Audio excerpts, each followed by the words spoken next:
Hello friends, you are welcome in Vidyadan online English classes. I am Professor Madhukar Gaikwad, the director of Vidyadan coaching classes, New Nanded. So friends, today we are going to start our textbook, Standard 12th textbook. So, Unit 1, Section 1, Prose, Unit 1.1, An Astrologer's Day. An Astrologer's Day. This interesting lesson is written by well-known Indian English poet R.K. Narayan. R.K. Narayan was one of the best novelist among Indian English writers. He is a novelist, short story writer, as well as he is the author of number of trilogies. He was awarded with the Sahitya Academy Award in 1961 for his novel Guide. An Astrologer's Day is his short story packed with thrill, suspense and irony. So friends, मित्रांनो, थोर English लेखक, भारतीय English लेखक R के नारायण यांनी हा अन astrologer day हा lesson लिहिलेला आहे. आर के नारायण हे भारतीय लेखकांपैकी एक उत्कृष्ट लेखक आहेत. ते कादंबरीकार आहेत, कथा लेखक तसेच प्रवास वर्णनांचे लेखक म्हणून प्रसिद्ध आहेत. गाईड या कादंबरीसाठी त्यांना 1961 साली साहित्य अकादमी पुरस्कार प्रदान करण्यात आला. अन ॲस्ट्रॉलॉजर डे ही त्यांची उत्कंठा, रहस्य आणि विडंबना या घटकांनी ओतप्रोत भरलेली कथा आहे. So friends, to watch such educational videos related to English, please subscribe my channel. So let us start An Astrologer's Day, written by R.K. Narayan. Astrologer's Day. So let's know first, astrologers means one who predict future. ज्योतिष, एका ज्योतिषाचा दिवस ही एक सुंदर अशी एक interesting story आहे. An astrologer's day. Let's start line to line, page number 2. Punctually at midday he opened his bag and spread out his professional equipment. नेहमीप्रमाणे अगदी एका दिवशी दुपारी नित्य नियमाप्रमाणे त्याने आपल्या झोळीतील प्रोफेशनल इक्विपमेंट, त्याच्या व्यवसायाशी संबंधित असणारे जे काही साहित्य होतं ते आपल्या झोळीतून बाहेर काढलं आणि असं मांडून ठेवलं. काय होतं त्याच्यामध्ये? Which consisted of dozen cowrie shells. Cowrie shells, sea animal, ज्याला आपण कवड्या म्हणतो. एक डझनभर कवड्या होत्या. A square piece of cloth with obscure mystic chart on it. त्याचबरोबर obscure means difficult to understand and mystic means related to supernatural power, म्हणजे काहीतरी धुसर आणि गूढ अशा आकृत्या असणारा एक कापडाचा चौरस कापडाचा तुकडा एक होता. डझनभर कावड्या होत्या. त्याचबरोबर काहीतरी धुसर आणि गूढ असं लिहिलेलं एक कापडाचा चौरस कापडाचा तुकडा होता. अ नोटबुक, एक वही, and a bundle of palmyra writing. Palmyra writing म्हणजे ताडपत्रावर लिहिलेलं एक बंडल, एक गठ्ठा. His forehead was resplendent with scared ash and vermilion. त्याच्या कपाळावर स्केअर्ड ॲश, एक पवित्र भस्म, आणि vermilion means sacred red colour powder, we call it in Marathi शेंदूर. त्यानं आपल्या कपाळावर पवित्र भस्म आणि शेंदूर लेपलेला होता म्हणून त्याचं कपाळ अधिक रिस्प्लेंडेंट मीन्स ब्राईट, डॅझलिंग. चमकत होतं, चकाकत होतं त्याचं कपाळ. त्याच्या कपाळावर पहा, दुपारच्या वेळी नित्यनेमाप्रमाणे त्यानं आपली झोळी उघडली, झोळीतील साहित्य बाहेर मांडून ठेवलं. त्याच्यामध्ये डझनभर कावड्या होत्या, काहीतरी गूढ अक्षर लिहिलेल्या आकृत्या असणारा एक चौरस एक कापड होतं. त्याचबरोबर ताडपत्रावर लिहिलेल्या काही लिखाण केलेलं एक बंडल होतं. त्याने त्याच्या कपाळावर पवित्र भस्म आणि शेंदूर लावल्यामुळे त्याचं कपाळ आणखी तेजस्वी दिसत होतं. And his eyes sparked with sharp abnormal gleam which was really an outcome of a continual searching look for customers. So friend, his eyes sparked. आणि त्याच्या नजरेमध्ये, त्याच्या डोळ्यामध्ये एक तेजस्वी नजर होती. अर्थात ती नजर ग्राहकांचा शोध घेत होती. एक तेजस्वी नजर सतत ग्राहकांचा शोध घेत होती. But which his simple clients took to be a prophetic light and felt comforted. पण त्या ज्योतिषाचे भोळे भाबडे ग्राहक जे होते त्यांना त्या नजरेमध्ये एक भविष्य सूचक तेज दिसायचं आणि त्यांना दिलासा मिळायचा. Prophetic means telling something correctly what will happen in the future means prophetic, भविष्य सूचक. त्याच्या नजरेमध्ये त्याच्या भोळ्या भाबड्या ग्राहकांना मात्र एक भविष्य सूचक अशी तेज दिसायचं. Next, the power of his eyes was considerably enhanced by their position placed as they were between the painted forehead and the dark whiskers which streamed down his cheeks. तर त्याने रंगवलेलं कपाळ आणि दोन्ही गालावर त्या पसरलेल्या मिशा आणि त्याच्या मधोमध असणारे डोळे यामुळे त्याची जी नजर आहे, त्याची जी तेज आहे ते आणखीनच एनहान्स्ड, इन्क्रीज्ड, वाढलेले होतं. त्याच्या नजरेतला तेजस्वीपणा. Even half wit's eyes would sparkle in such setting. अगदी वेळसर माणसाचे डोळे सुद्धा अशा कोंदणामध्ये, अशा रंगसंगतीमध्ये असे तेजस्वी वाटले असते. To crown the effect he wound a saffron colour turban around his head. आणि या सगळ्यांचा परिणाम अधिक खुलून दिसावा म्हणून की काय, त्याने त्याच्या डोक्यावर सॅफ्रॉन कलर टर्बन, भगव्या रंगाचा फेटा गुंडाळलेला होता. People were attracted to him as bees are attracted to cosmos और डेलिया स्टार्स. कॉस्मोस किंवा डेलियाच्या फुलाकडे जसा मधमाशा आकर्षित होतात तशा पद्धतीनं त्याचे ग्राहक सुद्धा त्याच्याकडे आकर्षित व्हायचे. He sat under the boughs of a spreading tamarind tree which flanked path running through the town hall park. Town hall पार्कच्या रस्त्यावर असणाऱ्या अस्ताव्यस्त पसरलेल्या एका चिंचेच्या झाडाच्या फांद्यांखाली तो दररोज बसायचा. It was a remarkable place in many veg. ते एक महत्वाचं ठिकाण होतं अनेक बाबतीमध्ये. तो ज्या ठिकाणी बसायचा, अंडर द बाउज, बाउज म्हणजे branches, under the boughs of the spreading tamarind tree, त्या अस्ताव्यस्त पसरलेल्या चिंचेच्या फांद्यांच्या झाडाखाली तो दररोज, त्या फांद्यांखाली दररोज तो बसायचा. And it was a remarkable place in many way. आणि ते एक विलक्षण ठिकाण होतं, महत्वाचं ठिकाण होतं. A surging crowd was always moving up and down this narrow road from morning till night. आणि म्हणून सकाळपासून रात्रीपर्यंत या टाउन पार्कच्या रस्त्यावर गर्दी अगदी ओसंडून व्हायची. सरिंग, प्रचंड गर्दी असायची. A variety of traders and occupations were represented all along its way. त्या ठिकाणी अनेक प्रकारचे व्यवसाय, अनेक प्रकारचे उद्योगधंदे चालायचे त्या रस्त्याच्या बाजूला.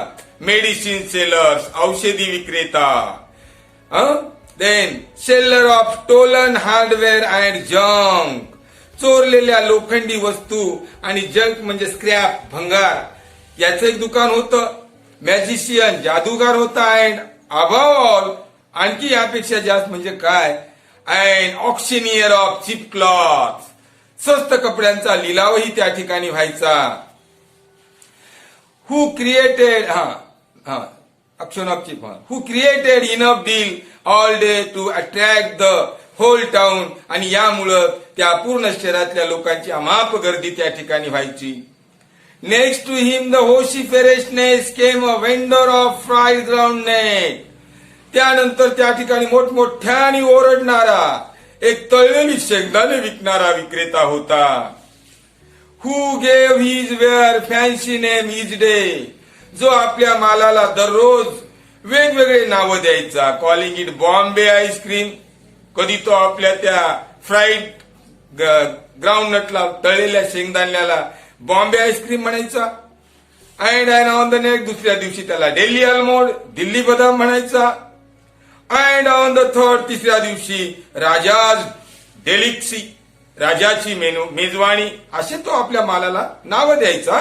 आणि त्यामुळे व्हायचं काय, and so on and so forth and people flocked to him. अशी वेगवेगळी नावं द्यायची आणि लोक त्याच्या भोवती गर्दी करायची. A considerable portion of this crowd dallied before the astrologer too. Dallied म्हणजे वेस्टेड टाइम, रेंगाळणे. आणि यातली काही गर्दी त्या ज्योतिषाच्या अवतीभोवती सुद्धा रेंगाळायची. The astrologer translated his business by the light of a flare with cracked and smoked up about the groundnut heap nearby. आणि हा जो ऍस्ट्रॉलॉजर होता तो जवळच्या त्या शेंगदाणे विकणाऱ्याच्या शेंगदाण्याच्या ढिगावर तडतड करणाऱ्या त्या आगीच्या प्रकाशामध्ये आपलं काम भागून घ्यायचा. म्हणजे त्या ज्योतिषाकडे स्वतःचा दिवा नव्हता. तो त्या बाजूच्या शेंगदाण्याच्या ढिगावर ठेवलेला जो काही तडतड करणारा अग्नी होता, त्या अग्नीच्या प्रकाशामध्ये आपलं काम भागून घ्यायचा, आपला व्यवसाय करायचा. Then by the light of a flare the astrologer translated his business by the light of a flare which cracked and smoked above the groundnut heap nearby. Half the enhancement of the place was due to the fact that it did not have the benefit of municipal lightning. Enhancement म्हणजे magical effect. या जागेला magical effect, जादुई वलय प्राप्त होण्याचं निम्म श्रेय नगरपालिकेला जातं, कारण त्यांनी तिथं दिवाबत्तीची व्यवस्था केलेली नव्हती. That's why there was a magical effect, चार जादुई वलय, आणि त्याचं निम्म श्रेय नगरपालिकेला जातं कारण तिथं त्यांनी दिवाबत्ती केली नव्हती. Next, the place was lit up by shop lights. आजूबाजूला असणाऱ्या दुकानातून सुद्धा काही थोडाफार प्रकाश यायचा, म्हणून हे ठिकाण थोडं उजळून जायचं. 1 hour to had he seen gas light. एक दोघांकडं गॅसचे दिवे होते. Some had naked flare stuck off poles. काहीकडं उघड्या मशाली फ्लेअर तर उघड्या मशाली खांबावर बांधलेल्या होत्या. Some were lit up by old cycle lamps. काहींनी जुने सायकलीचे दिवे लावलेले होते. And 1 or 2 like the astrologer managed without lights of their own. आणि आणखी एक दोघ जण आपल्या ज्योतिषासारखे आपल्या स्वतःच्या दिव्याशिवाय आपला व्यवसाय करत होते इतरांच्या प्रकाशामध्ये. It was a bewildering crisscross of light rays and moving shadows. तर प्रकाश किरण आणि हलणाऱ्या त्या सावल्यांचा एक ते विलक्षण खेळ तिथे चालत असे. It was a bewildering crisscross of light rays and moving shadows. प्रकाश किरणे आणि हलणाऱ्या सावल्यांचा विलक्षण खेळ त्या ठिकाणी चालायचा. दिस सुटेड द ऍस्ट्रॉलॉजर व्हेरी वेल. आणि हे सगळं काय ऍस्ट्रॉलॉजरला मात्र चांगल्या प्रकारे सूट झालेलं होतं, त्याचं काम भागलं होतं. फॉर द सिम्पल रिझन, याचं कारण सोपं होतं. That he are not in the list intended to be astrologer. त्याला ज्योतिष होण्याची अजिबात इच्छा नव्हती. त्याला ज्योतिषी व्हायचंच नव्हतं जीवनामध्ये. That he had not in the least intended to be an astrologer. When he begin life, जेव्हा त्यांनी जीवनाची सुरुवात केली होती तेव्हा त्यांच्या मनात सुद्धा नव्हतं की आपल्याला ज्योतिष व्हायचंय. And he knew no more of what was going to happen to other than he knew what was going to happen to himself next minute. येणाऱ्या क्षणामध्ये त्याचं काय होणार आहे हे त्याला माहीत नसताना त्याने इतरांच्या जीवनामध्ये काय सांगू शकला असता. त्याला स्वतःला माहित होतं की माझं मलाच माहित नाही की नेक्स्ट मिनिटला येणाऱ्या क्षणाला माझं काय होणार आहे. हेच माहित नसताना इतरांच्या जीवनात काय घडणार आहे हे सांगणं कसं शक्य होतं. त्याची काही इच्छा नव्हती ज्योतिष व्हायची. He was as much as stranger to the stars as were his innocent customers.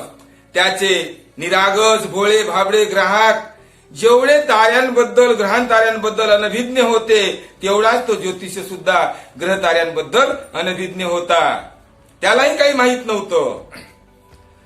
Eight he said things which pleased and astonished everyone. तरी पण त्याने ज्या काही गोष्टी सांगायचा त्यावर ग्राहक आनंदी व्हायचे, भारावून जायचे. That was more a matter of study practice and shrewd गेसवर्क.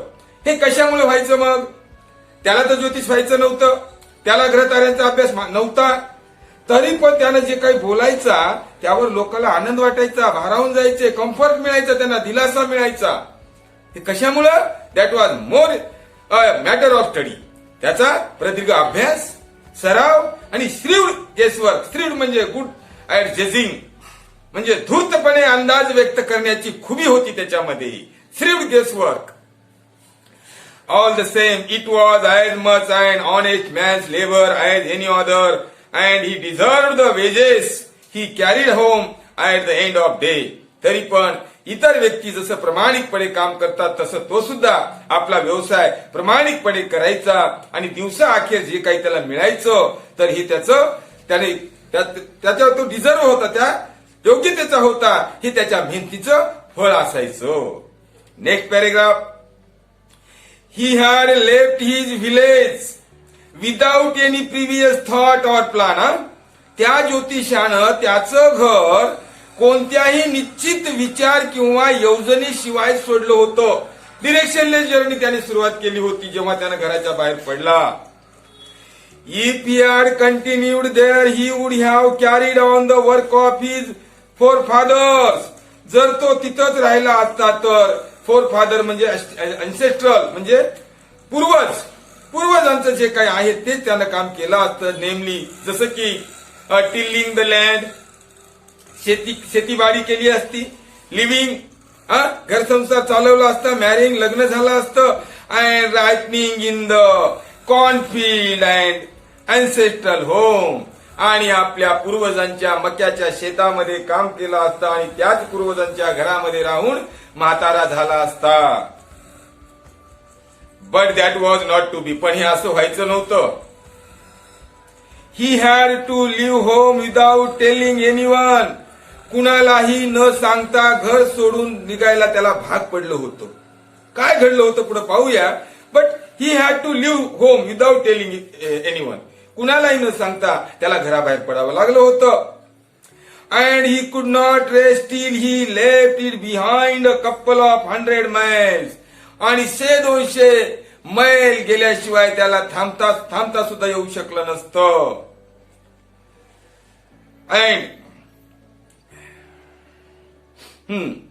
to villagers it is a great deal as if an ocean flowed between. एखाद्या गावकऱ्यासाठी एवढंच अंतरावर येणं म्हणजे 7 समुद्रापलीकडे जाण्यापेक्षा कमी नव्हतं त्या काळामध्ये. ही चार्ज 3 पाईज पर क्वेश्चन. तो एका प्रश्नाचे 3 पैसे. Pius is the plural form of pie, means a small coin, 1 पैसा. तर he will charge 1 pie for 1 question. एका क्वेश्चन साठी तो 3 पैसे घ्यायचा. Never opened his mouth till the other had spoken for at least 10 minutes. पहा, समोरचा व्यक्ती 10 मिनिटे बोलेपर्यंत तो आपलं तोंड उघडत नसे. Which provided him enough stuff for a dozen answers and advices. आणि ज्यामुळं त्याला 1 डझनभर उत्तर किंवा सल्ले देण्यासाठी असं इनफ टफ भरपूर माल मसाला मिळायचा. म्हणजे समोरच्या व्यक्तीला बोलू द्यायचं, 10 मिनिट तोंडच उघडायचं नाही. आणि त्याने बोलल्याच्या नंतर हा मग गेस करायचा आणि बोलायला सुरुवात करायचा, कारण तोपर्यंत त्याला खूप माल मसाला मिळायचा त्याच्या आन्सर सांगण्यासाठी आणि ऍडवाइस देण्यासाठी. When he told the person before him, gazing at his palm, जेव्हा त्याच्या समोर बसलेल्या व्यक्तीचा तळ हात तो निरखून पाहायचा तेव्हा म्हणायचा, In many ways you are not getting the fullest result for your efforts.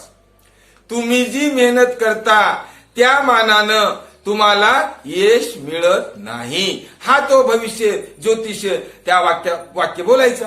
आता मला सांगा, प्रत्येकाला असं वाटतं की आपण जी मेहनत करतो त्या मानाने यश मिळत नाही, आणि तो त्या ग्राहकाला म्हणायचा, in many ways you are not getting the fullest result for your effort. तुम्ही जी मेहनत करता, प्रयत्न करता, त्याला म्हणावं तेवढं यश मिळत नाही. 9 out of 10 were disposed to agree with him. आणि 10 पैकी 9 जणाला त्याच्याशी सहमत व्हावं लागायचं असं बोलल्याच्या नंतर. और ही क्वेश्चनड, किंवा तो प्रश्न विचारायचा, is there any woman in your family, maybe even a distant relative, who is not well disposed towards you. मला सांगा की is there any woman in your family, तुमच्या परिवारामध्ये अशी एखादी महिला आहे का, किंवा maybe even a distant relative, किंवा दूरच्या नात्यामध्ये अशी एखादी महिला आहे का, who is not well disposed towards you, जिच्यासोबत तुमचं सौख्य म्हणजे चांगलं रिलेशन नाही, किंवा ते तुमचं जमत नाही, असं कोणी आहे का. और he gave an analysis of character, आणि तो स्वभावाचं विश्लेषण करत असताना काय म्हणायचा, most of your trouble are due to your nature. तर म्हणायचा की तुम्हाला होणारे बरेचसे त्रास ही तुमच्या स्वभावामुळे आहेत. How can you be otherwise with Saturn where is. आणि इथं तुमच्यात शनी असल्यामुळं तुम्ही याच्यापेक्षा कसे वेगळे असू शकणार. सॅटर्न म्हणजे 6th प्लॅनेट फ्रॉम द सन. तुमच्या राशीला शनी असल्यामुळं तुम्ही याच्यापेक्षा वेगळे कसे राहाल म्हणा, पण तुमच्या बऱ्याचशा ज्या काही अडचणी त्रास आहे तुमच्या स्वभावामुळे होतो. यू हॅव अन इम्पेटियस नेचर, तुमचा स्वभाव उतावीळ आहे, इम्पल्सिव्ह आहे, अँड रफ एक्सटेरियर, आणि तुम्ही बाहेरून कठोर आहात. This endear him to their hearts immediately. आणि यामुळं बरेचसे लोक खुश व्हायचे, कारण for even the mildest of us loves to think that he has a forbidding exterior. आपल्यापैकी अगदी मवाळ वृत्तीच्या लोकांना सुद्धा आपण बाहेरून कठोर आहोत हे म्हणायला किंवा ऐकायला अधिक चांगलं वाटतं. तर अशा प्रकारे तो जो अठ्ठावला आहे, ज्योतिष आहे, तो पुढे काय काय करतो, काय काय सांगतो, आणि काय शेवटी what is the end of this lesson, we will learn next part in next video. Once again I request you to enjoy to watch such educational videos related to English. Please you subscribe my channel. We shall stop here. Bye bye. See you again. Thank you.